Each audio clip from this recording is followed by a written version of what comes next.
नमस्कार। अब यहाँहरू समक्ष प्रस्तुत छ अध्याय 5 को रूपमा महाभारतको कथा देवयानीको विवाह। असुर राजा वृषपर्वाकी छोरी शर्मिष्ठा र शुक्राचार्यकी छोरी देवयानी एक दिन आफ्ना सङ्गिनीहरूका साथ वनमा खेल्न गए। खेलवाड सकिएपछि केटीहरू पोखरीमा नुहाउन थाले। यतिकैमा ठुलो आँधी बेहरी चल्यो। सबका लुगाहरू छरिएर यताउति भए। कन्याहरू नुहाएर बाहिर निस्किए र जुन लुगा हात पर्यो लिएर लाउन थाले। यस हुलमुलमा वृषपर्वाकी छोरी शर्मिष्ठाले नचिनेर देवयानीको साडी लगाइदिइन्। देवयानीलाई ठट्टा गर्न मन लाग्यो। उनले शर्मिष्ठालाई भनिन्, ए असुरपुत्री, के तिमीलाई यति पनि ज्ञान भएन कि गुरु कन्याको लुगा शिष्यकी छोरीले लाउनुहुन्न भनेर? साँच्चीकै तिमी त अबुझ रहिछौ। वास्तवमा देवयानीलाई आफ्नो ठुलो कुलको घमण्ड त अवश्य नै थियो, तर उनले उपरोक्त कुरा ठट्टामा भनेकी हुन्। तर राजकुमारी शर्मिष्ठालाई यसले बडो चोट पर्यो। उनले रिसलाई थाम्न सकिनन् र भनिन्, ए मगन्ती, के तैँले बिर्सिस मेरा पिताजीका सामु तेरा गरिब बाबुले सधैँ शिर निहुराएर भिक्षा मागेको? मगन्तेकी छोरी भएर तेरो यो घमण्ड?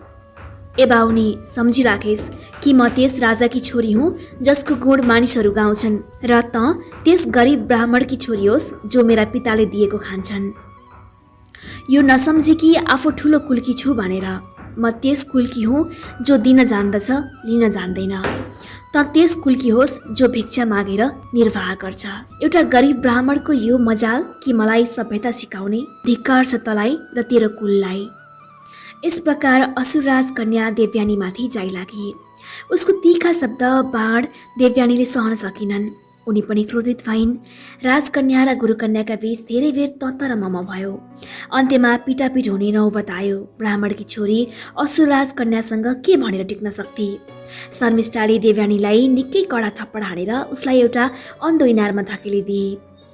दैववशात इनार सुकेको थियो।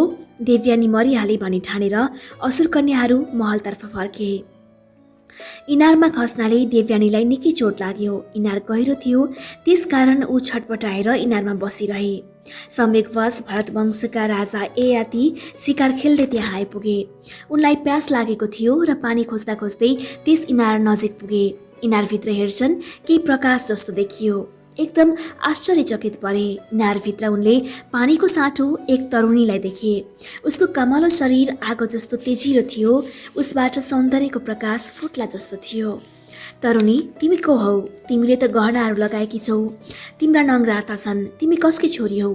कुन कुलकी हौ? इनारमा कसरी खस्यौ? राजाले आश्चर्य र अनुकम्पका साथ सोधे। देवयानीले आफ्नो दाहिने हात उचाल्दै राजासँग भनिन्, म असुर गुरु शुक्राचार्यकी छोरी हुँ। म इनारमा छु भन्ने कुरा पिताजीलाई थाहा छैन। कृपा गरेर मलाई बाहिर झिकिदिनुहोस्। राजाले देवयानीको हात समातेर इनारबाट बाहिर निकालिदिए। शर्मिष्ठाद्वारा अपमानित भएपछि देवयानीले मनले निश्चय गरिन् कि अब म वृषपर्वाको राज्यमा आफ्ना पिताजी कहाँ फर्केर जाने छैन। त्यहाँ जानुभन्दा असल त कहीँ अर्कै कुनै जङ्गलमा जानु बेस भनी ठानेर ययातिलाई अनुरोधपूर्ण स्वरमा भनिन्, मलाई थाहा छैन तपाईँ को हुनुहुन्छ, तर मलाई तपाईँ बडो शक्तिशाली, यशस्वी र चरित्रवान लाग्नुहुन्छ। तपाईँ जो भए पनि मेरो दाहिने हात समातिसक्नु भएकाले तपाईँलाई मैले आफ्नो पति मानिसकेको छु। तपाईँले मलाई स्वीकार गर्नुहोस्। ययातिले उत्तर दिए, हे तरुणी, तिमी ब्राह्मणी हौ र शुक्राचार्यकी छोरी हौ जो संसारभरमा आचार्य हुने योग्य हुनुहुन्छ। म ठहरिए साधारण क्षत्रिय, म तिमीसँग कसरी विवाह गर्न सक्छु? त्यसकारण देवी, मलाई तिमी क्षमा गर र तिमी आफ्नो घर जाऊ। यति भनेर राजा ययाति देवयानीसँग विदा भएर हिँडिदिए। त्यस जमानामा उच्च कुलको कुनै पुरुषले तल्लो जातकी कन्यासँग विवाह गर्यो भने त्यसलाई अनुलोम विवाह भन्दथे। तल्लो जातको पुरुषका साथ उच्च कुलकी कन्याको विवाह भयो भने त्यसलाई प्रतिलोम विवाह भन्दथे। प्रतिलोम विवाहको मनाइ थियो, किनभने स्त्रीको कुलको कलङ्क लाग्नु त्यस जमानामा निषेध थियो। यही कारणले ययातिले देवयानीको प्रार्थना अस्वीकार गरेका थिए। ययाति हिँडिसकेपछि देवयानी सो इनार नजिकै सर्पको जस्तो फुङ्कार गरेर सास फेरि स्वाक्क स्वाक्क गर्दै उभिरहिन्। शर्मिष्ठाको कुराले उनको हृदयलाई छेडिसकेको थियो। यता जब देवयानी अबेरसम्म पनि घर फर्केर आइनन्, यसले शुक्राचार्य आत्तिए। उनले तुरुन्त नै एउटी नोकरानीलाई देवयानीको खोजी गर्न पठाए। नोकरानीले आफ्ना केही साथी लिएर सोही जङ्गलमा गई जहाँ देवयानी आफ्ना सङ्गिनी साथ खेल्न भनेर गएकी थिइन्। त्यहाँ एउटा रुखमुनि देवयानीलाई उभिएको देखी। ज्यादै रोइरहनाका कारण उनका आँखाहरू राता भएका थिए, मुख मलिन थियो, रिसका कारण उनको ओठ काँपिरहेको थियो। देवयानीको यो हाल देखेर नोकरानी आत्ती र आतुरी साथ सोधी, कुरा क्या हो? देवयानीको मुखबाट आगोको फिलिङ्गो जस्तो शब्द निस्कियो। उनले भनिन्, पिताजीलाई गएर भन कि उहाँकी छोरी अब राजा वृषपर्वाको राज्यमा पाइला हाल्दिन। देवयानीको यो हाल थाहा पाएर शुक्राचार्य बहुतै दुखी भए। उनी छोरी नजिक दुगुर्दै आए र उनलाई अँगालो मारे। दुवै खुबै रोए। केही बेरपछि जब शुक्राचार्य शान्त भए अनि देवयानीलाई बडो प्यार गरेर नरम शब्दमा सम्झाएर भन्न लागे, छोरी, मानिस आफैले गरेका फल भोग्छन्। खराबको फल खराब र असलको फल असल नै हुन्छ। अर्काले गरेको को भलोले हाम्रो केही हानि हुन सक्दैन। त्यसकारण तिमीले कसैका प्रति रिस नगर। जो भयो सो आफै दोषको परिणाम सम्झेर शान्त हो। तर अपमानित देवयानीलाई यस उपदेशले शान्ति दिएन। उनी भन्दछिन्, पिताजी, ममा दोष हुन सक्छ, तर दोष गुण जे होस् ती सबको जिम्मेदारी एक्लै ममाथि नै पर्न आउँछ। अरूहरूसँग त्यसको केही सरोकार छैन। त्यसकारण वृषपर्वाकी छोरीले तेरो बाबु राजाहरूको खुशामद गरी हिँड्छ र माग्ने हो। पिताजी, भन्नु के यो साँचो कुरा हो कि तपाईँ खुशामद गर्नुहुन्छ? वृषपर्वाका सामुन्ने शिर नुहाउनुहुन्छ? माग्ने जस्तो भएर उसका अगाडि हात थाप्नुहुन्छ? त्यस असुरकी केटीले मेरो यति अपमान गरी र पनि म चुप लागे, केही विरोध गरिन। यति नभएर त्यस दानवीले मलाई पिटपाड गरेर इनारमा धकेलिदिए र आफू हिँडिहाली। तैपनि तपाईँ यी कुरा आफूले गरेको फल हो भन्नुहुन्छ र म शान्त भई घर फर्केर जाउँ? पिताजी, तपाईँ नै भन्नुहोस्, यस प्रकार अपमानित भएपछि पनि म शर्मिष्ठाको बाबुको राज्यमा कसरी बस्न सक्छु? यति भनेर देवयानी डाको छोडेर रुन लागिन्। शुक्राचार्यले देवयानीलाई सम्झाउँदै भन्नुभयो, छोरी, वृषपर्वाकी छोरीले असत्य बोली। निश्चय नै तिमी कुनै खुशामदीकी छोरी होइनौ। न तिम्रो बाबु भिक्षा मागेर आफ्नो जीविका चलाउँछ। भनौ भने तिमी त्यस्ता पिताकी छोरी हो जसको सारा संसार गुण गाउँछ। यस कुरालाई देवेन्द्रसम्मले थाहा पाएको छ। भरत वंशका राजा ययातिलाई थाहा छ र स्वयं वृषपर्वाले पनि बुझेको छ। आफ्ना मुखले आफ्नो प्रशंसा गर्नु ठिक लाग्दैन, त्यसकारण धेरै म केही भन्दिन। तिमी मेरो कुलको यस रूपी प्रकाश दिने कन्या रत्न हौ। अब शान्त हौ र घर हिँड। देवयानीलाई सम्झाउँदै उनी फेरि भन्छन्, छोरी, जसले अर्काको गाली सहेको छ उसले भनी ठान संसारलाई जितेको छ। मानिसका मनमा जो क्रोध छ त्यो अडियल घोडा जस्तो हुन्छ। घोडाको लगाम समात्दैमा कोही घोडसवार हुँदैन। चतुर घोडसवार त्यो नै हो जसले क्रोध रूपी घोडालाई काबुमा राखेको छ। सर्प जसरी काँचुली फेर्दछ सोही किसिमबाट क्रोधलाई जसले मनबाट निकाल्न सक्यो त्यो नै पुरुष हुने योग्य हुन्छ। अरूहरूद्वारा निन्दित भएको भए पनि जो दुखी हुँदैन उही नै आफ्नो प्रयासमा सफल हुन सक्छ।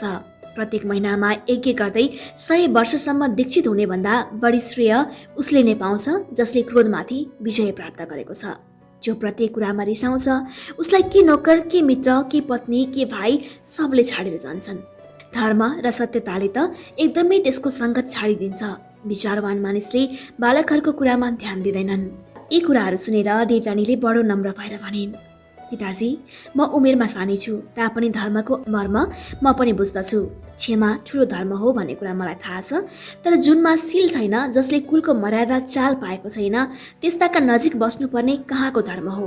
बुद्धिमान मानिस यस्ता मानिसहरूका साथ कहिले बस्दैनन्। यस्ताले त कुलीनहरूको निन्दा गर्छन् र कुलवानहरूको इज्जत गर्न जान्दैनन्। जसमा सील छैन, जसको व्यवहार सज्जनलाई सुहाउने छैन र ती संसारभरका धनी नै किन नहुन् तर पनि चण्डाल नै मानिन्छन्। सज्जनहरूलाई यस्ताबाट टाढा नै बस्नु बेस हुन्छ। तरबारको घाउमा मलम लगाउन सकिन्छ, तर शब्दहरूको घाउ जीवनभरिमा पनि पुरिन सक्दैन। वृषपर्वाकी छोरीको कुराहरूले मेरो सारा शरीरमा आगोले पोले जस्तो भइरहेछ। जस्ता किसिमबाट पिपलको काठ धसिन जाँदा सल्कन्छ, सोही प्रकार मेरो मन सल्किरहेछ। अब म शान्त कसरी हौँ? देवयानीका यी कुराहरू सुनेर शुक्राचार्यको शिरमा बोझ थपिन गयो। ऊ उहाँबाट सोची असुर राजा वृषपर्वाको सभामा गए। उनको मुख क्रोधले रातो भइरहेको थियो। वृषपर्वालाई सिंहासनमा बसेको देखेर भन्छन्, राजन, पापको फल तत्कालै नभेटियोस्, तर पाउनलाई पाइन्छ र त्यसले पापीको वंशसम्मको जरो समेत काटिदिन्छ। तिमी पापको बाटोबाट हिँडिरहेछौ। बृहस्पतिका छोरा कच ब्रह्मचारीको पालन गर्दै प्रेमसहित मेरो सेवा टहल गरेर शिक्षा पाइरहेको थियो। त्यस निर्दोष ब्राह्मणलाई तिमीले कैयौँ पटक मार्न लगायौ र पनि म चुप थिएँ। तर अब त के देख्छु भने मेरी प्यारी छोरी देवयानीलाई, जो आत्माभिमानलाई प्राणभन्दा पनि बढ्ता मान्दछिन्, तिम्री छोरीले अपमानित गरी कुटपिट गरेर इनारमा धकेलिदिए। यो अपमान देवयानीलाई असहनीय भएको छ। उसले निश्चय गरिसके कि अब ऊ तिम्रो राज्यमा नबस्ने। तिमीलाई थाहा नै छ कि ऊ मलाई प्राणभन्दा पनि ज्यादा प्रिय छ। त्यसकारण उसका बिना म यहाँ बस्न सक्दिनँ। त्यसकारण म पनि तिम्रो राज्य छाडेर जाँदैछु। आचार्यको कुराहरू सुनेर वृषपर्वा त अक्क नभक्क परे। उनले नम्रतापूर्वक भने, गुरुदेव, म निर्दोष छु। तपाईँले जति कुरा गर्नुभयो ती सब कुराहरूबाट म एकदम अपरिचित छु। तपाईँले मलाई छाडेर जानुभयो भने एक पल पनि म बाँच्न सक्दिनँ। म आगामा हाम फालेर मरिजानेछु। शुक्राचार्यले दृढतापूर्वक भने, तिमी र तिम्रा दानवगण आगामा सल्केर मर वा समुद्रमा डुबेर मर। मेरी प्राणप्यारी छोरीको दुःख निवारण नभएसम्म मेरो मन शान्त हुने छैन। गएर मेरी छोरीलाई सम्झाऊ। उसले माने भने त म यहाँ बस्न सक्छु, अन्यथा सक्दिनँ। राजा वृषपर्वा सम्पूर्ण परिवारलाई साथमा लिएर देवयानीका नजिक गए र उसको गोडा समातेर क्षमा मागे। देवयानीले दृढताका साथ भनिन्, तिम्री छोरी शर्मिष्ठाले मेरो बडो नराम्रोसँग अपमान गरी र मलाई मगनदेखि छोरी भनी। त्यसकारण उसलाई मेरो नोकरानी भएर बस्ने कबुल छ र पिताजीले जहाँ मेरो विवाह गरिदिनुहुन्छ त्यहाँ मेरो दासी बनेर मेरो साथ जान राजी हुन्छ भने म तिम्रो राज्यमा बस्न सक्छु, अन्यथा सक्दिनँ। असुर राजालाई देवयानीको शर्त मान्नु पर्यो। उसले आफ्नै छोरी शर्मिष्ठालाई बोलाइ पठाए र उसलाई सारा कुरा सम्झाए। शर्मिष्ठाले आफ्नो अपराध स्वीकार गरी उसले लाज मानेर आँखा तलतिर पारी र भने, सङ्गिनी देवयानीको इच्छा पूर्ण होस्। यस्तो नहोस् कि मेरो अपराधको कारण पिताजीले आचार्यलाई गुमाउनु परोस्। गुरुपुत्रीको दासी भएर बस्न मलाई स्वीकार छ। अनि गएर बल्ल देवयानीको क्रोध शान्त भयो र ऊ पितासँगै सहरतर्फ फर्किन्। यस घटनाको निकै दिनपछि राजा ययातिसँग जङ्गलमा देवयानीको भेट भयो। देवयानीले आफ्नो उनीमाथिको प्रेम प्रकट गरेर भनिन्, जब तपाईँले एकपटक मेरो दाहिने हात समातिसक्नु भएको छ भने अब तपाईँ मेरो पति समान हुनुभयो। तपाईँले मलाई आफ्नो पत्नी स्वीकार गर्नुहोस्। तर ययातिले फेरि नामञ्जुर गरे। उनले भने, क्षत्रिय भएर ब्राह्मण कन्यासँग विवाह गर्न म कसरी साहस गरौँ। तर देवयानीले उनलाई साथै पिताका समीपमा लगिन् र विवाहका निमित्त पिताको अनुमति लिएर छाडिन्। ब्राह्मण पुत्री देवयानीको क्षत्रिय राजा ययातिका साथ बडो धुमधामले विवाह भयो। खुलेआम चलन नभए पनि प्रतिलोम विवाह यसकालमा हुँदो रहेछ भन्ने प्रमाण ययाति र देवयानीको विवाहले दियो। शास्त्रहरूले त यो काम असल र यो काम खराब भन्ने गरेको नै थियो। तर जब सबैले मन पराएर काम भएको छ भने शास्त्रोक्त नभए पनि मानिस प्राय त्यसलाई नै ठिक मान्थे। देवयानी ययातिको रनिवासमा आइन् र शर्मिष्ठा उसको दासी बनेर उसका साथ बस्न लागिन्। यस प्रकार ययाति र देवयानी धेरै वर्षसम्म सुख चैनले बसे। यसबीच एक दिन शर्मिष्ठाले राजा ययातिलाई एक्लासमा भेटाएका बखत मलाई पनि आफ्नो पत्नी बनाउनुहोस् भनेर प्रार्थना गरी। ययातिले उसको प्रार्थना स्वीकार गरे र उसका साथ गुप्त रूपबाट विवाह पनि गरिहाले। देवयानीलाई यस कुराको सुइँको नै दिएनन्। तर चोरी आखिर कहाँसम्म लुकाउन सकिन्थ्यो र।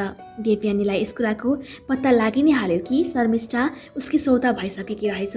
यो कुरा थाहा पाएर उसको क्रोधले सीमा नाग्यो। रुँदै छाती पिर्दै आफ्नो पिता कहाँ दौडेर गइन् र उजुर गर्दै भनिन्, राजा ययातिले वचन भङ्ग गरेर शर्मिष्ठालाई आफ्नै बनाएका छन्। यो सुनेर शुक्राचार्यलाई बहुत रिस उठ्यो। उनले श्राप दिन साथ राजा ययाति उतिखेरै बुढा भइहाले। उनको श्राप यस्तो थियो कि तुरुन्तै ययातिलाई बुढेसकालले छोयो। उनी यस समय अधेड अवस्थाका थिए।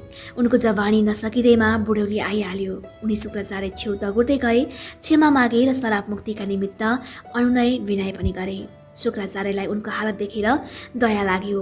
विचार गरे, आखिर मेरी छोरीलाई यिनैले त इनारबाट झिकेर बचाएका थिए। उनले सान्त्वनापूर्ण स्वरमा भने, राजन, तिमी श्रापवश बुढा भएका हौ। यसको निवारण त मसँग छैन। तर एउटा कुरा छ, यदि कोही पुरुषले आफ्नो जवानी तिमीलाई दिन्छ र तिम्रो बुढियाई आफूले लिन्छ भने त तिमी फेरि जवान हुन सक्छौ। यो जुक्ति भनिदिएर शुक्राचार्यले बुढा ययातिलाई आशीर्वाद दिएर विदा गरे। पुरा अडियो सुनिदिनु भएकोमा धन्यवाद। कृपया यदि यस च्यानलमा नयाँ हुनुहुन्छ भने च्यानललाई सब्स्क्राइब गर्न नभुल्नुहोला।